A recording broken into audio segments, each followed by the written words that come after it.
Hello and welcome to your very first meeting with me, your new instructional designer coach, Jamie Fleming. I'm going to be walking with you on learning how to do different things in Canvas to assist your students and to better assist you with making teaching and learning much easier. We're going to do some things that are familiar to refresh, and I'm going to introduce you to some things that are much newer that you can use in your toolbox to better educate and equip your students. The first thing I want to work with everyone on today and give you a video tutorial on is how to create a simple quiz in Canvas. How many of us are tired of giving those boring regular quizzes? I teach public school, so everybody thinks that in English, I'm always going to give you a worksheet that has all these questions on it when we have a unit test. And wrong, I'm going to actually help you better use Canvas to help you move and have a better chance with doing your test and grading them.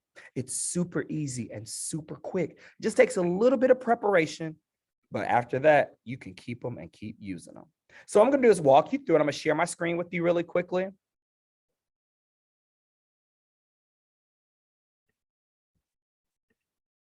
Okay, what you'll need to do is go right to your Canvas module. So I'm gonna go right here to my Canvas module or my Canvas page. And I'm going to go over here, scroll down. You can do this in two ways. You can start by going straight to the quizzes section, creating the quiz. It'll pop up, be classic quizzes and new quizzes. It's up to you. Personally, I like to do it because I feel like I'm not skipping a step, is I'm going right to the modules. When I go to modules, I'll scroll down to where I want to insert my quiz for that week's module. So I'm going to go to November 5th. This tab will pop up and it'll ask you to add something. Well, what do you want to add? I'm going to add, instead of an assignment, I want to do a quiz. I'm going to go right here to create quiz. It's going to be a new quiz. And I'm going to say it is intro. Let's do the plot of To Kill a Mockingbird, since that's the novel I'm teaching my students. And I'm gonna put this under the assignment section. And I'm gonna go to add item. So now I have the line for my quiz. Click on this page in the link. I can go in here and edit my quiz however I want to. I can give it a point value, meaning I can do, if I want to do a summative formation, like a unit one, out of 100.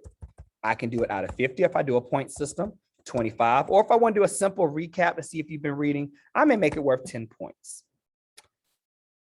We'll do it for the point system.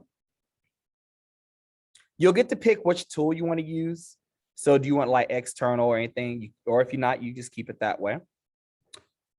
You can decide if this counts towards the final grade or not. I always allow it to, so I don't check that box. And who do I want to assign it to? I can pick who I want to assign it to, or I can do everyone. I'm gonna choose to do everyone.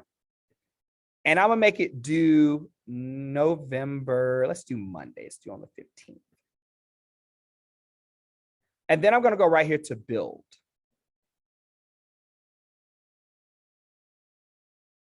Now, when I build my quiz, I can add instructions right here, or I can just go right down here and simply build it.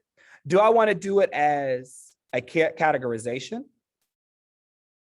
Meaning I can give it the question title, put my question right here, and they have to type their answer.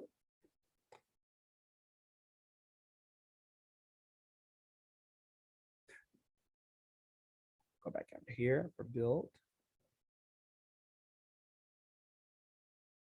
Go down to the plus again. I can decide, do I want true or false, making the statements, or do I want ordering, tell me the events the story ran in. Most math teachers will do ordering or numeric. You also have multiple choice, the traditional way. If you want to do a simple quiz where it goes really quick, like an in the door or out the door, just see if they've read, I would say a multiple choice would be the easiest. You can do multiple answer, meaning they can pick more than just one answer. You can do matching, hotspot. It is really up to you. Once you pick your choice, you will put all your things down there. You'll come back, you can hit save. When you look down, your quiz is right here. And whenever you're ready to publish it, you just hit the green circle and it is published. One great thing about this is that when you do it, they also get the answers back. Or you can decide, do I want them to get the answers now or later? It's up to you. So I don't want to throw too much at you, but that's the simple part of making a quiz on Canvas. You don't have to upload any paper. You don't have to worry about printing paper off, running to the copier, or running out of paper, or reading their messy handwriting. It's already done for you through Canvas. It's a quiz. I love it. So if you have any questions, please do not hesitate to reach out. I'll be glad to assist you in any way. This has been your How to Make a Quiz in Canvas with your instructional designer coach, Jamie Fleming. Have a great day.